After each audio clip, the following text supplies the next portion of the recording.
Son las 7:11 de la mañana. Gracias por acompañarnos en la señal de éxitos. Saben que llegamos desde Caracas a todo el país, a través de nuestras emisoras en Maracay, Valencia, Puerto La Cruz, Puerto Ordaz, Barquisimeto, El Vigía, Mérida, Táchira, Margarita, Maracaibo, Maturín y la zona de Guarenas, Guatire. Transmitimos a través del Mundo OR y de nuestras aplicaciones en video. Hace un par de semanas acá conversábamos en nuestra agenda económica sobre el uso de los CDT, cómo ha crecido en el país, algunas de sus funcionalidades, y nos quedó pendiente hablar no solamente del uso de criptomonedas que habría crecido con fuerza como respuesta, entre otras cosas, a la inflación, la devaluación diaria de la moneda, etc. Personas, comercios utilizan stablecoins, USDT, para pagos, ahorros, remesas, en fin, de eso queremos hablar en profundidad en nuestra agenda del día de hoy. Agenda Económica con Román Lozinski. Y Asdrúbal Oliveros, economista, consultor. Asdrúbal, bienvenido. ¿Cómo estás? Buen día. Buenos días, Román. Un saludo para ti y para todos los que a esta hora nos oyen. Agradecido, Asdrúbal. Cuando conversamos del USDT hace 2 semanas, proponías ampliar la discusión sobre las cripto. Sugeriste a Aníbal Garrido, aquí lo tenemos. Aníbal es director de Academia Blockchain Trading and Crypto de la Universidad Católica Andrés Bello. Aníbal, bienvenido. Román, gracias por la invitación. Asdrúbal, te pregunto para comenzar, porque uno piensa en criptomonedas y piensa en Venezuela y recuerda el petro. ¿Qué es el petro hoy? Entendiendo, como creo que ocurrió, que con la trama PDVSA Cripto no estaría disponible, no se ofrece. ¿Qué es el Bueno, yo petro? creo que el petro fue un intento del gobierno, del Estado, de generar su propia, digamos, criptomoneda, criptoactivo, para hacer frente a sanciones. Uh-huh. Pero bueno, se enfrentó justamente a una sanción casi inmediata por parte de los Estados Unidos. Eso, junto con otros factores, hizo que la verdad que el experimento resultara siendo un fracaso. Si bien se utilizó como un anclaje, es decir, muchos bienes y servicios por parte del Estado, sobre todo servicios, se registraban en petros como para tratar de que mantuviera su valor. Recuerda de que fue lanzado en el momento de mayor inflación de Venezuela. Estábamos en pleno ciclo hiperinflacionario, entonces el Estado necesitaba también un anclaje de este tipo para evitar un deterioro mayor de su flujo de ingreso. Más allá de eso, el que tuviera el uso que pudiera tener cualquier criptoactivo no se dio, ¿no? Entonces, bueno, ya es algo que queda en lo anecdótico, en el ideario económico de Venezuela, pero sin una utilidad real, como los que sí pudieron, o como lo que tienen el uso de criptoactivos en el país, ¿no? Aníbal, al ser un criptoactivo regulado por un Estado, con el respaldo de un Estado, algunos dicen que el primero, hay quienes ni siquiera lo veían como una criptomoneda, precisamente por tener un Estado detrás. Además del escándalo que después representó el PDVSA Cripto, ¿qué jugó en contra del petro? ¿Por qué no terminó de prosperar y funcionar? Yo creo que el principal elemento que jugó en contra es que no había un mapa de ruta suficientemente bien definido para los procesos relacionados con el tema de uso y adopción. De hecho, durante el lanzamiento, una de las cosas que inicialmente ocurrieron es que fueron dirigidos específicamente al sector de la tercera edad. Uh-huh. Entonces, personas que en el día a día, la cotidianidad, inclusive con las herramientas electrónicas que utilizamos como pago móvil, ya tienen un nivel de complejidad. Quizá el uso o el ingreso del uso de criptoactivos no era lo más idóneo. Sin embargo, es importante, yo creo que no podemos dejar de rescatar el hecho de que la introducción de este proyecto, que lamentablemente no pudo continuar, colocó también o puso a Venezuela en la palestra con relación al tema de uso y adopción de criptoactivos, y de hecho fue básicamente el marco para la definición de un sistema que fundacionalmente, uh-huh, desde el punto de vista jurídico, legal, regulatorio, establece unos parámetros que para el caso particular de Venezuela son muy interesantes, como por ejemplo el hecho de que el uso de criptoactivos actualmente en territorio venezolano sea completamente legal. Ahora estamos hablando, Aníbal, del USDT, ya de hecho lo exploramos hace un par de semanas con Asdrúbal. Yo te pediría, por favor, si nos puedes definir de nuevo el USDT por si alguien se perdió aquella conversación y hablar de los usos que ahora podrían dársele al USDT hoy. Sí, al igual que cuando tú entras a un casino y tienes una ficha que solamente puede ser utilizada dentro de un casino, o vas al metro y solamente puedes utilizar el ticket del metro de Caracas para moverte en el metro de Caracas, bueno, las blockchains tienen la tecnología blockchain tiene esa capacidad para tú poder crear fichas que se muevan dentro del ecosistema. hay diferentes tecnologías actualmente empleadas. En Venezuela se utilizan básicamente dos. Un libro contable que se llama Ethereum, otro libro contable que se llama Tron. Sobre esos libros contables se mueven estas monedas, vamos a llamarlas fichas. Lo interesante de estas monedas es que al momento en que se registra una ficha USDT sobre Tron o sobre Ethereum, sobre estos registros contables, inmediatamente se está depositando o en paralelo se deposita $1 norteamericano en una cuenta con un fideicomiso, con un trust que tiene un respaldo en algún sitio del planeta Tierra. Entonces, al final de cuentas, estamos hablando de una ficha, de una moneda cripto que utiliza tecnología cripto con el propósito de tener su paridad con el dólar norteamericano. Esto es muy interesante porque al final de cuentas reduce desde el punto de vista transaccional todo lo relacionado al tema de comisiones. Estamos hablando de que puedes movilizar cientos de miles de millones de USDT o su equivalente en dólares literalmente por pocos centavos o pocos USDT. Okay. Y en paralelo yo creo que lo más interesante es que el tema de inmediatez pasa por encima de las fronteras de lo que actualmente representa el sistema SWIFT. Que hablamos de una transferencia internacional, puede demorarse 24, 48 horas. En el caso de USDT estamos hablando que se realiza literalmente en segundos. En resumen, una moneda, una ficha criptográfica que utiliza tecnología blockchain, cuya paridad es 1 a 1 con el dólar norteamericano y que no solamente en Venezuela, sino en todo el mundo se ha estado utilizando de manera amplia. Es la voz de Aníbal Garrido, director de la Academia Blockchain Trading and Crypto de la Universidad Católica. También está, claro, es la agenda Asdrúbal Oliveros Asdrúbal. ¿Quiénes se están moviendo en estas aguas? ¿Qué sectores están haciendo uso del USDT? Mira, Román, el tema del USDT me va a centrar en un cambio trascendental que tal vez con todo lo que pasa en Venezuela no se ha comentado lo suficiente. El mercado cambiario venezolano ha dado un giro, ¿no? ¿Cómo tú tenías el mercado cambiario venezolano antes y cómo lo tienes ahora? Hablar de eso es importante para entender también por qué ahora todo el mundo habla de USDT, ¿no? Y lo voy a hacer de la manera más breve posible. Antes, de manera sencilla, tú tenías un mercado donde el Banco Central vende o vendía todas las semanas divisas a través de la banca. Eran las asignaciones de divisas, las famosas subastas, donde, bueno, el sector privado, sobre todo el sector privado ligado a sectores claves, alimento, medicina, cuidado personal, obtenía divisas a través de este mecanismo. Eran dólares, como llamamos fiat, dólares, ¿no? Y adicionalmente algo de personas naturales. Luego, bueno, existía mercados alternativos donde los que no pueden ir para allá compraban sus dólares. Hace algunos meses se introdujo un nuevo esquema. Entonces tú tienes hoy, sigue estando este mecanismo, digamos que se creó en febrero de 2019, este esquema de subasta fue establecido en febrero 19, cuando se derogaron los convenios cambiarios y se estableció un solo convenio cambiario, la verdad que bastante más laxo, que es el convenio cambiario número 1, que es el que está vigente. Eso, bueno, sigue ocurriendo.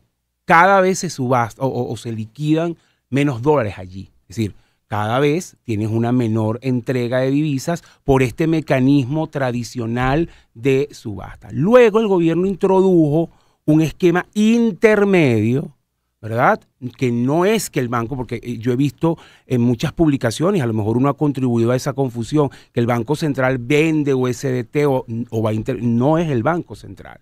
El gobierno está recibiendo, lo dije hace 2 semanas, parte de sus pagos en USDT y a través de diferentes entes tiene pues esos USDT y está asignando esos USDTs a empresas clave. Entonces hay una asignación directa a empresas, esto se está haciendo semanal, ¿verdad? Que, bueno, en vez de recibir los dólares por los bancos, están recibiendo USDT a través de 2 aplicativos que están autorizados por el Estado venezolano. Entonces, esa introducción y ese elemento, y voy entonces un poco respondiendo a tu pregunta, es lo que ha llevado a que una gran cantidad de empresas, sobre todo el sector empresarial, se empiece a decir, bueno, ahora me están liquidando es USDT. No es a través de los bancos. ¿Qué hago con esto? Entonces es un nuevo paradigma, ¿no? Y es todo lo que está diciendo Aníbal. Bueno, ¿dónde lo puedo mover? ¿Cómo lo registro contablemente y a nivel de impuesto? ¿Cuáles son los riesgos de esto? ¿Lo puedo movilizar con libertad? Y sobre todo, una pregunta clave, porque obviamente la adopción de los criptoactivos no es generalizada. Si bien ha avanzado mucho, no es generalizada. Es decir, hoy no es tan sencillo, tal vez más que antes, pero no es generalizado que tú, un proveedor, sobre todo hablando de proveedores de empresas, te acepten USDT. Entonces, hay un elemento central hoy para los negocios, que es cómo convierto el USDT en dólares para poder pagar, ¿entiendes? Ojo, si puedo pagar en USDT, espectacular, pero no generalmente lo puedo hacer. Aníbal, a todas estas preguntas que ha dejado Asdrúbal, danos respuesta. Es decir, y luego, pero para cerrar una cosa muy rapidita, esto es lo nuevo ahora, y Aníbal lo puede decir, desde hace mucho tiempo, una gran cantidad de personas, sobre todo particulares, emprendedores, vienen usando USDT como mecanismo de protección de inflación. Eso no es nuevo, porque hay gente que dice, no, bueno, ahora sí están hablando de eso. Bueno, claro, hablamos de eso porque el Estado introdujo un cambio fundamental, que es que ha decidido asignar USDT a las empresas. Eso es un cambio que no es menor, disculpa, eso es un cambio importante en el régimen cambiario. Pero eso no significa que ya desde antes hay una cantidad de gente manejando estos temas, pues. Eso, a todas las interrogantes que ha dejado Asdrúbal sobre la mesa, Aníbal, ¿qué le respondemos? ¿Cómo funciona?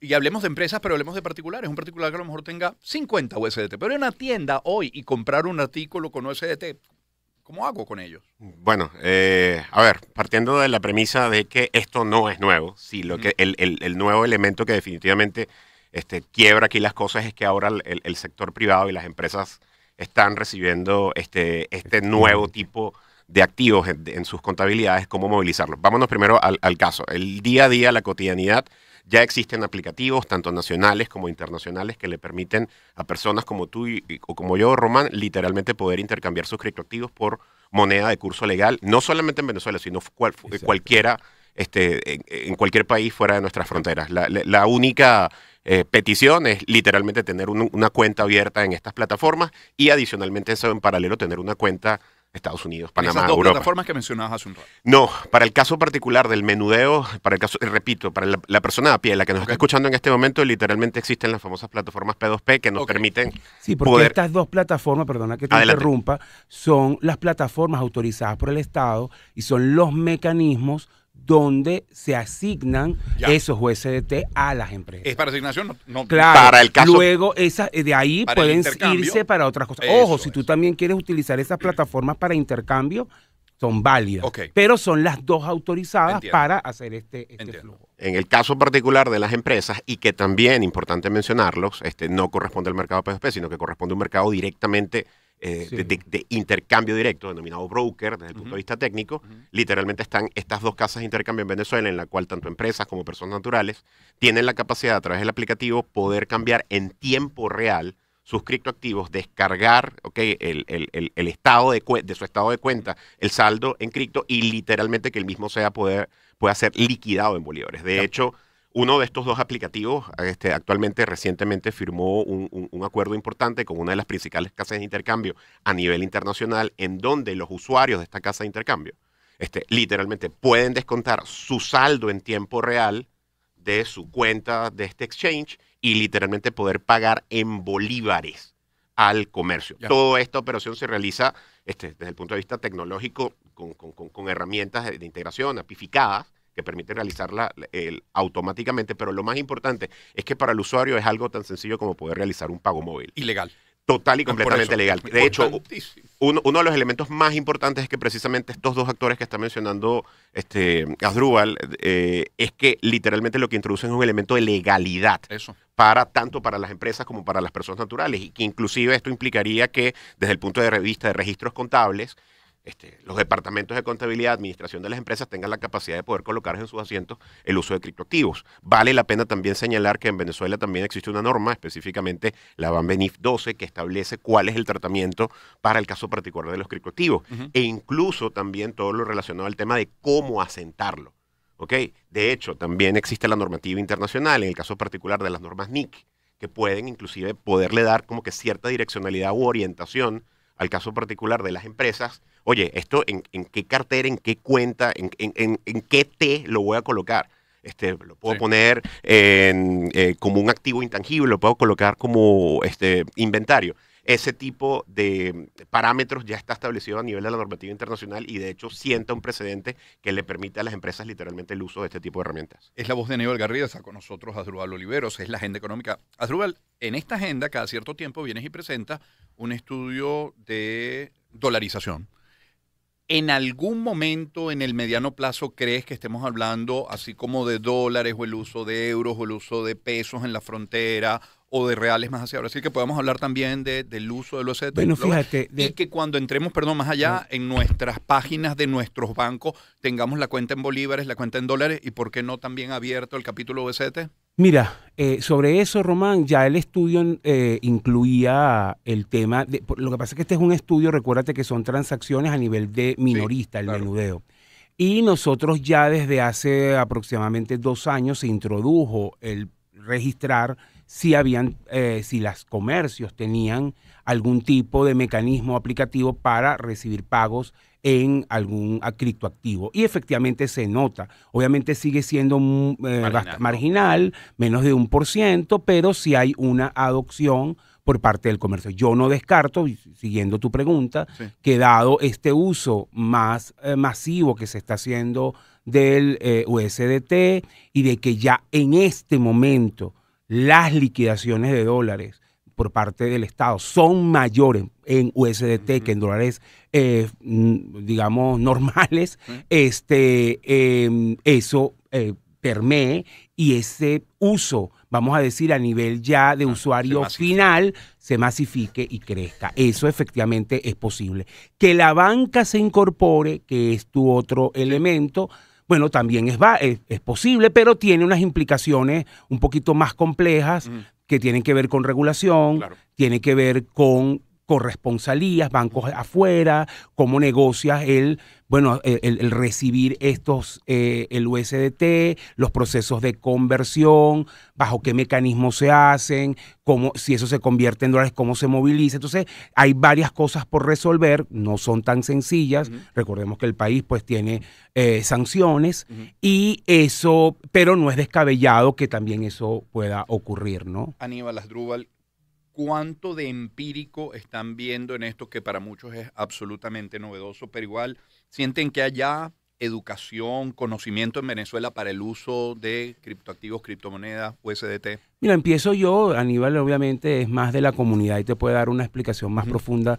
Yo desde mi perspectiva externa, ¿no? Y de escéptico de las cripto. Mucha gente me ha criticado porque yo siempre he sido crítico de las cripto. Ahora hablo de esto y hablo de esto no como fan, simplemente como consultor. Estoy viendo que cada vez esto está creciendo, que además ahora el Estado lo incorpora y por lo tanto tú te tienes que decir a las empresas, ojo, esto lo tienes que evaluar. Claro, esto está, yo siempre les he dicho, con sus pros y sus contras, pero lo tienes que evaluar porque está ahí, porque es una herramienta, porque te puede ayudar en términos de planificación financiera, de cobertura cambiaria, en un país donde acceder a divisas es difícil. Entonces, que tú tengas mecanismos legales a través de criptoactivos es algo que tú debes aprovechar desde la perspectiva de un negocio. Entonces, si está creciendo, obviamente hay una gran cantidad de empresas que, como tú dices, esto es como hablarle en chino y están prácticamente empezando de cero, pero hay otras porque también en el universo de personas más jóvenes ya la adopción de estos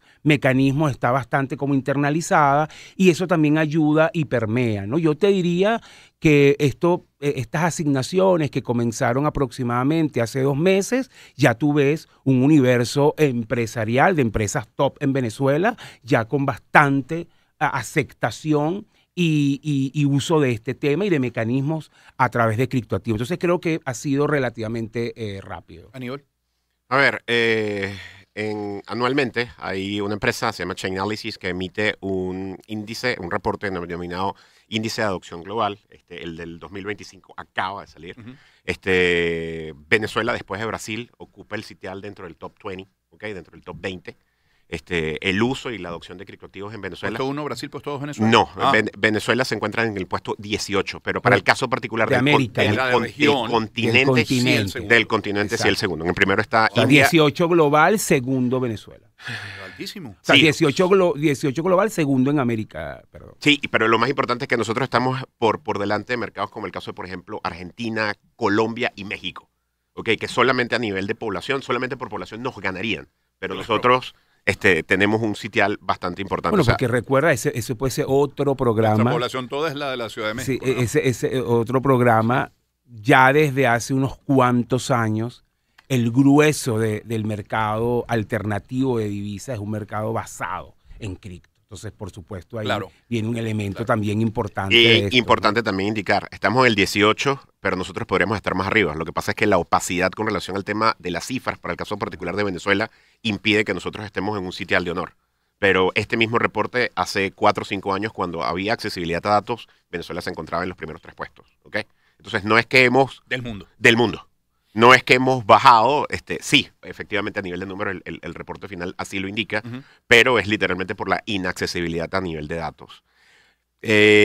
Con relación a en qué estamos, y sobre todo quiero remitirme al tema empresa, estamos ahorita en la búsqueda permanente de cómo es esto, ¿ok? Las empresas ahorita están diciendo, ya va, ¿cómo sé cómo es esto? ¿Cómo lo adapto esto? ¿Cómo lo integro a los libros?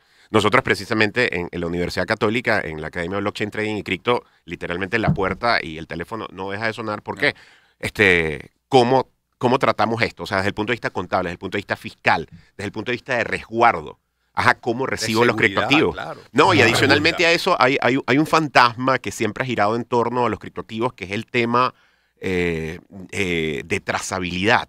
Esto no se puede utilizar entonces para operaciones grises, operaciones que tienen que ver precisamente con delitos, etcétera, etcétera. Y siempre lo digo y lo mantengo, ¿no? O sea, para un criminal, para un delincuente, utilizar criptoactivos es la vía menos idónea. ¿Por qué? Porque las criptomonedas te dejan Huella. perfectamente Sí, claro, una tienen huella su trazo. completamente trazable. Sí. Y hay herramientas tecnológicas en este momento que te permiten literalmente poder definir, y este es el término, el nivel o grado de contaminación de una cartera. Es decir, de los 100 millones de USDT que tienes en una cartera, poder decir de que 20 fueron utilizadas para pagar una chupeta que se robó. Entonces, desde este punto de vista, tecnológicamente hablando, todo ese conocimiento, todo ese know-how, es lo que ahorita se encuentran buscando, especialmente las empresas y los particulares. Te cuento, ya en el caso particular de la academia, uno de los focos precisamente tiene que ver con la formación, y las personas no dejan de buscar conocimiento. Y quiero cerrar esta idea mencionando que la clave, sea para el sector empresa, para el sector privado, para el mismo sector público, Sí. o para las personas que nos están escuchando, la idea es que antes de usted empezar a tocar este tipo de dinero, conozca, maneje, se eduque, literalmente busque las herramientas necesarias para poder tratar de no conocer, sino Claro. simple y llanamente al mejor estilo del pago móvil. Cuando llegó el Claro. pago móvil en Venezuela, wow, qué complicado, Sí. astronauta, Engorroso, sí. física de cohetes. No, te puedo asegurar que la recepción de un pago en criptoactivos, comparándolo con un pago móvil, es 3 veces más fácil. Aníbal, No, y en además- 10 segundos, una cuenta, un número de teléfono, una cuenta en Instagram para seguir. @Academia BTC UCAP. Ok. No, lo que quería decir es que hay un principio fundamental en finanzas: nunca invierte en algo que no conozca. Entonces necesitas profundizar en el conocimiento de esto, con sus pros y contras, para entender cómo operar, pues. Agradecido a Asdrúbal. Asdrúbal Oliveros, economista, consultor. Aníbal Garrido, director de la Academia Blockchain Trading and Crypto de la UCAP, Academia BT.